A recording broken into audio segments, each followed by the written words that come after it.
do, so this is a good tip if you're playing against me, because you might be able to see this coming now, is I like to try and lead players on into certain actions.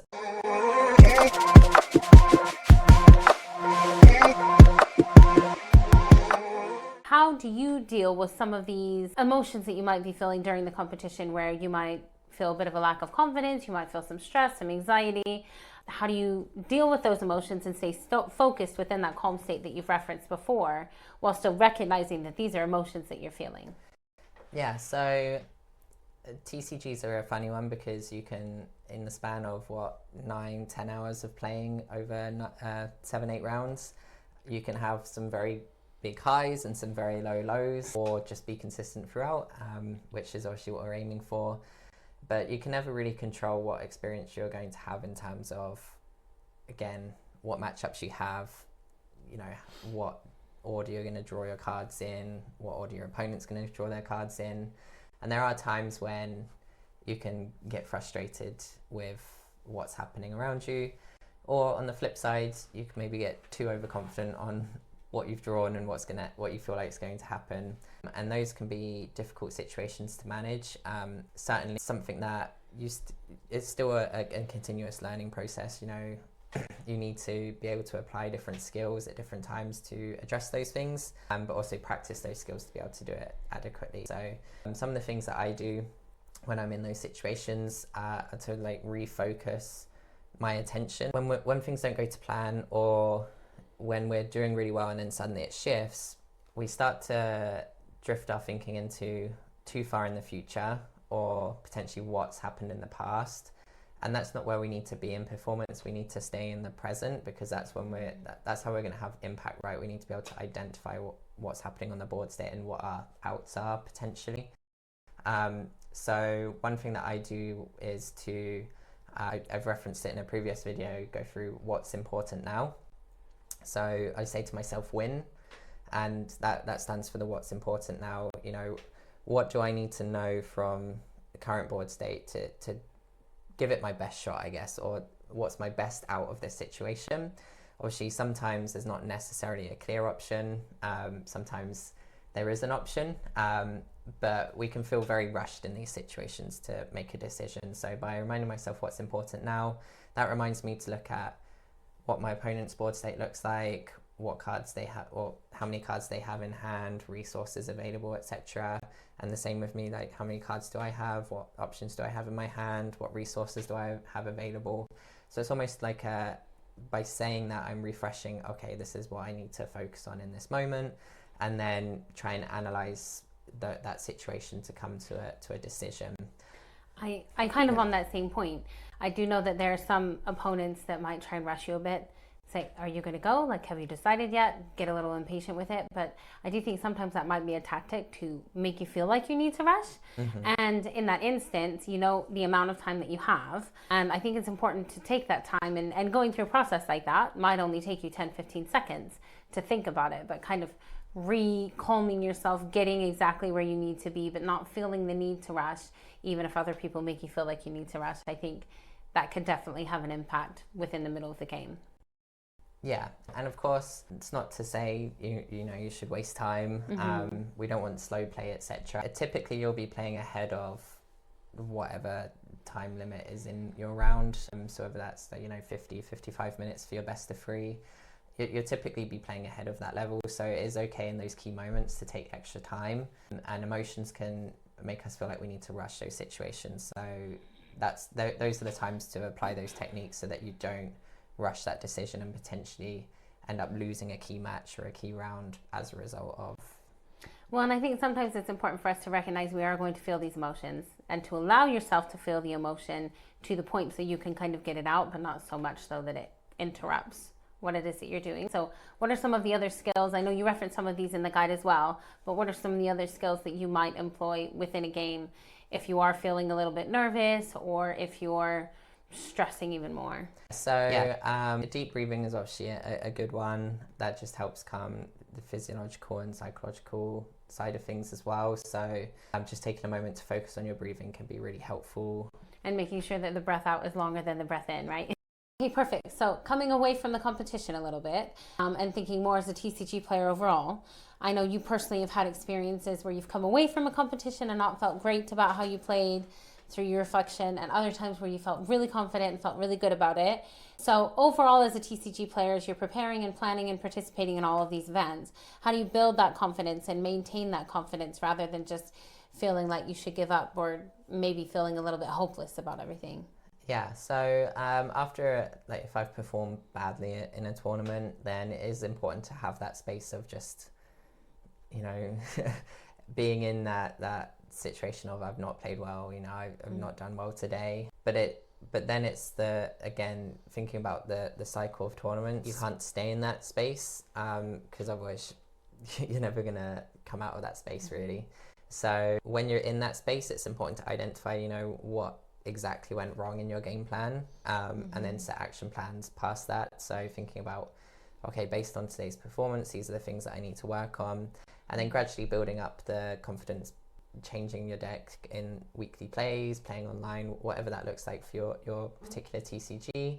But that action plan is the most important point, and having certain goals that you're working towards. One great thing about the tournaments being so far apart is, yeah, we love to go to those big events and compete in them, but also having them spaced out allows us to prepare between those tournament cycles and ensure that we're becoming familiar with our deck. And again, I can't emphasize enough that familiarity with your deck and knowing that deck well can be a huge advantage when it comes to competition.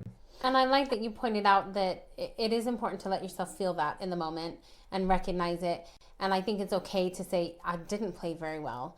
But the important bit is that resilience of don't let how you feel about yourself and how you played in the tournament completely change your confidence within the TCG. And I feel that happening to me sometimes where I'm like, well, why do I even try? I think it's finding that balance of let yourself feel it, let yourself recognize, yeah, that wasn't my best, but then go back to what brings you the enjoyment and the satisfaction as a TCG player. Why are you playing in TCGs? Why did you get started in it initially, to kind of help remind yourself of that as you're then, okay, well, I want to keep trying. I want to keep getting better and see how much better I can do within that time.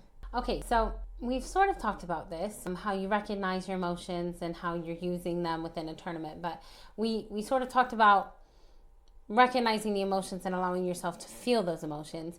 Is there a way that you can then use some of those emotions to support your playing or to help you play a little bit better within the tournament? Yeah, so when it comes to emotions, we refer to them as helpful and unhelpful emotions. And there's certain degrees of experiencing an emotion that will be helpful versus unhelpful. So things like confidence, obviously I want to be confident going into a performance, and that's going to be helpful to a degree, but then at some point that will cross the line into becoming unhelpful. And if you're overconfident and then start to think that you're better than you maybe are. Not necessarily better than you are, but just overconfident in those situations, etc. So when it comes to our own unique experiences, that level is going to be different for each of us. So some people might start to become overconfident at lower levels of experiencing confidence compared to others. Any emotion, really, there's different levels that we can experience them. So recognizing when are we crossing into that unhelpful aspect of that emotion. So using, confidence as an example, at a recent tournament that I went to, it was 1-1 in the round. We went into game 3. I had the opening start that I needed for that game, really, and I felt very confident that I was going to push across. And I started to, plan less and less ahead, because I was like, oh, this game's going to end by, phase 5 or whatever it is. I've probably seen out this game. My opponent managed to stabilize the board, and then suddenly I'm on the back foot because I just couldn't get back onto a board presence, and ended up losing that round because I hadn't recognized that I'd crossed that level into overconfidence and started to drift away from paying attention to what I really needed to do in that moment.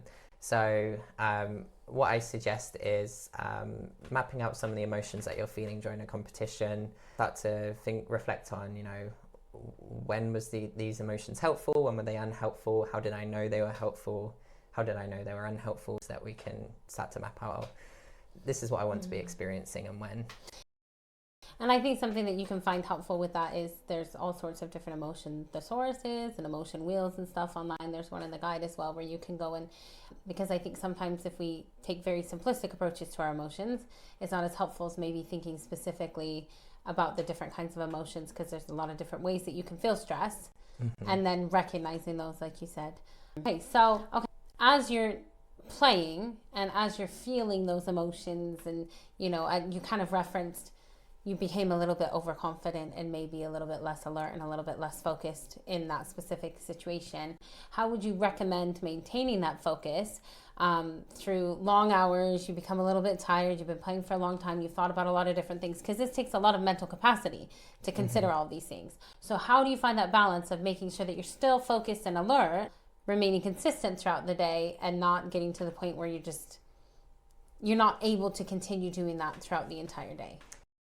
Yeah, TCG competitions are very difficult with the amount of time that they require, and we are not able to focus for that long, that amount of time, like hyper focus in on certain things for that amount of time. So you need to be able to shift focus and attentional patterns to match the demands of what point you are at the day. So when it comes to like times before rounds, in between rounds, etc., that's when I'll switch off from thinking too much about the rounds themselves and the performances themselves. So as I mentioned earlier, I'm not overanalyzing in those situations. I just go and relax, talk with friends if they're there, switch off for a moment, because I can't focus on TCGs for that long. So those are the times where you might need to switch off for a minute.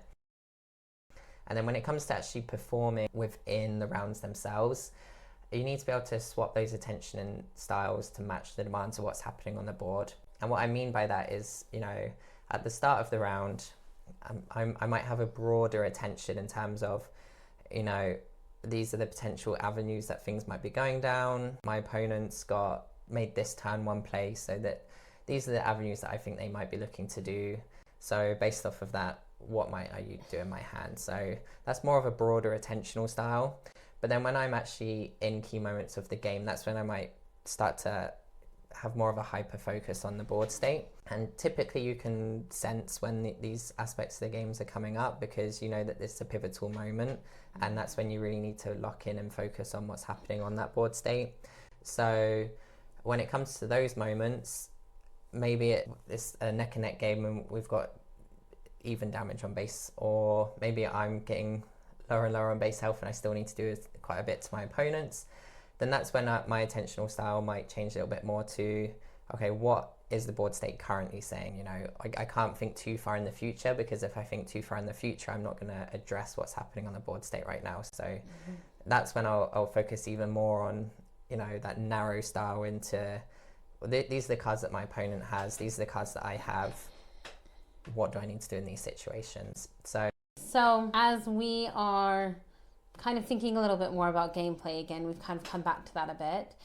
What are the strategies that you use to try and understand or respond to your opponent's plays? You mentioned this is maybe some more of that general thinking. We talked about hyper-focusing on those pivotal moments.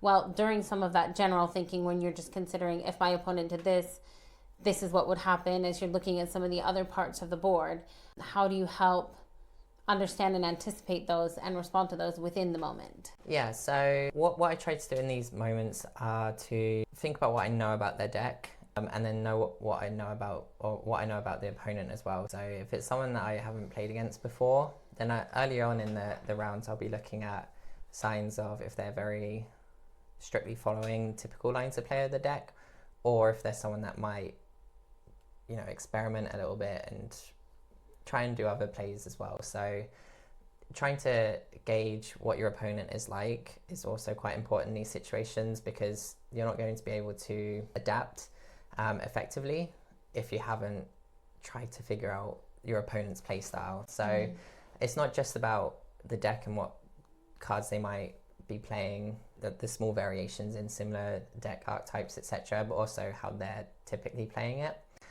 Which makes sense, because we're not robots. Everyone's going to play it differently, aren't they? Yeah. So considering the opponent as well is important. Yeah. So one thing that so this is a good tip if you're playing against me, because you might be able to see this coming now, is I like to try and lead players on into certain actions, and I try and control what my opponent's going to do. And obviously this doesn't work every time.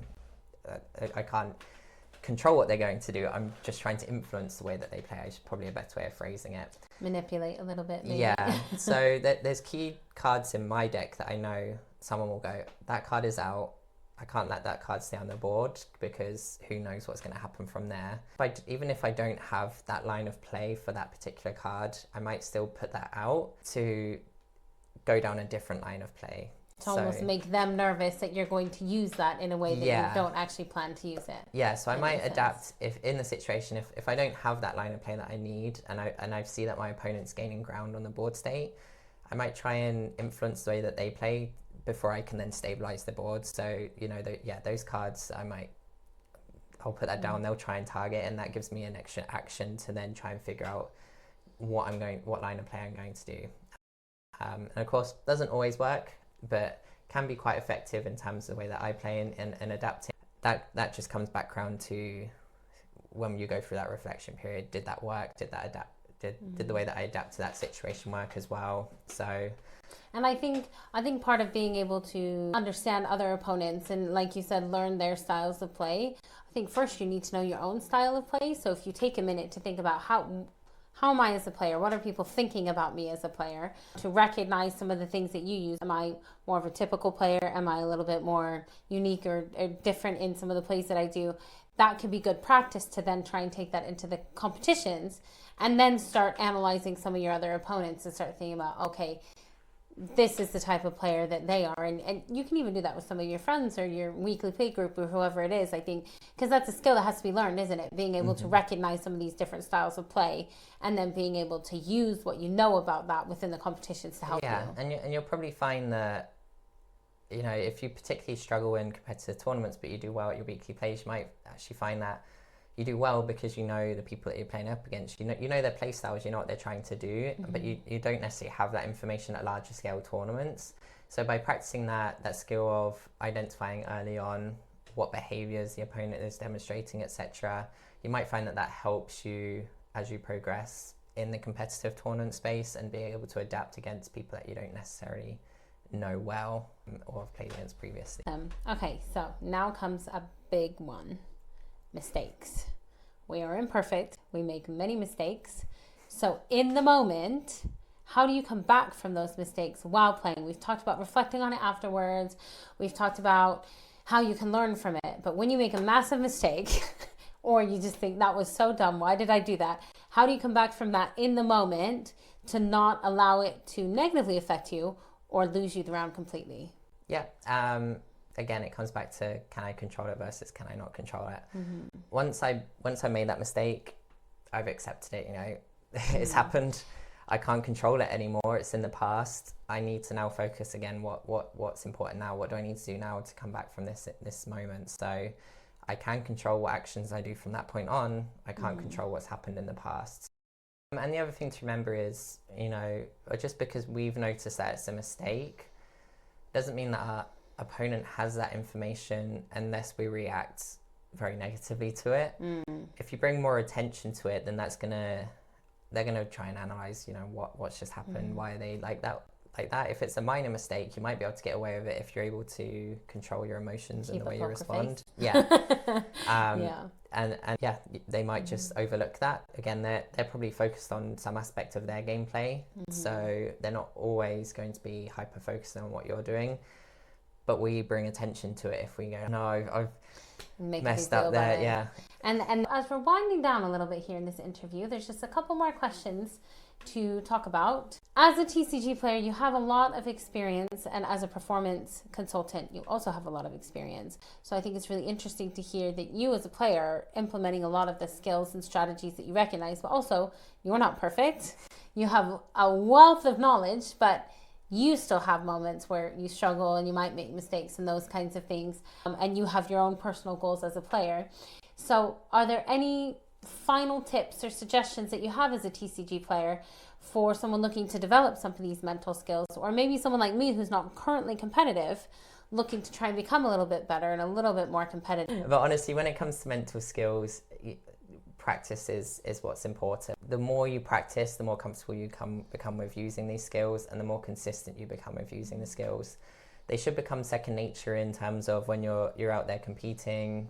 You've done this enough times now, used these mental skills enough times now that you just do it automatically, and it shouldn't take any mental capacity to think about actually using the mental skills. But to get to that point as well, you also need to figure out what works for you. So sometimes it's a case of trial and error. Some mental skills work better for some people compared to others. I've spoken a lot today about, having that calm state, focusing on my self-talk, what is important now. Those are tools that are effective for me. So spend some time to practice them in your weekly plays first and see what ones seem to resonate with you before you try and apply them into competitions. Well, and I do know that there are some people, you're a very calm, naturally calm person, but there's some people that get really overexcited and hyped up and kind of need that. Yeah. So if that's not something that works for you, figure out what gets you to that point where you're excited, you're hyped up, you have all the energy. How can you use that to your advantage? Yeah, definitely. And then also, it's not going to be a straight path up to victory just because you start implementing mental skills. You're still probably going to face setbacks and challenges along the way. So it's about overcoming those challenges and being consistent in the way that you apply mental skills, and again, growing and learning from the journey as well. Being able to continue pushing forward is really important, and being able to reflect on what's working and what's not working is a huge part of applying mental skills as well. So it's not going to be, an overnight fix with anything. It's not magic. Yeah. Otherwise, a world-class TCG player, right? But I think what's great about you is you do like to win, but because you're taking this different approach of focusing on the mental skills and improving all of these other things, it's not all about winning for you. And so it allows you to grow a lot more in a lot of different ways, rather than just like, oh, I won, I lost. You can look a lot more into that. I focus more on my individual performance and how I can improve, rather than, did I wins and win losses. This? Yeah, did I win this? Did I lose this? What can I personally do to improve? And I think that makes a big difference. So one final question. Obviously, you've done a few different videos now. You've talked about some different things. What are some of the topics that you're looking at exploring in the future? You've talked about some very basic things. What are some of the things that we can look for on this channel going forward? Yeah, so what I want to expand into is to start looking at how we can address specific competitions. So maybe it's, the international tournaments, how do you effectively prepare for those, knowing that they might only come around once a year? What might we try to implement to prepare for those specific competitions? And if they speak a different language. Yeah. Also, how you can grow as an individual, how you can make sure that you're still working on improving, even if you don't necessarily have the same amount of time and effort that you can put in as some of the top players. What things can you focus on to grow and improve as an individual, and also continue to explore different mental skills strategies that we can implement within general performance that can help you stay consistent in the way that you approach the way that you play, because that consistency is key to being successful.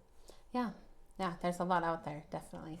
Awesome. Well, thank you so much for tuning in and watching this video with us. Hopefully you found some of the information really helpful, useful. If you have any questions, any tips, any concerns, whatever you would like, feel free to contact Miles on his website or as comments on the video to let us know what you would like going forward.